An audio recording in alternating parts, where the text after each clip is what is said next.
Hi, it's Steve. Today we'd like to show you how to change the freezer shelf in your refrigerator. It's a really easy repair.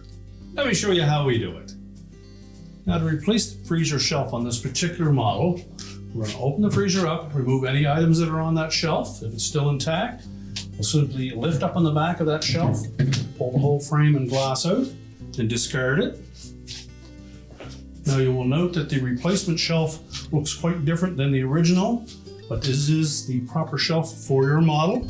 So we're simply going to line it up so that the wide spacing goes on the back, fit it into the channels on the mold of the freezer, slide it back into place. We can reload that shelf, close up the freezer door, and your repair is complete.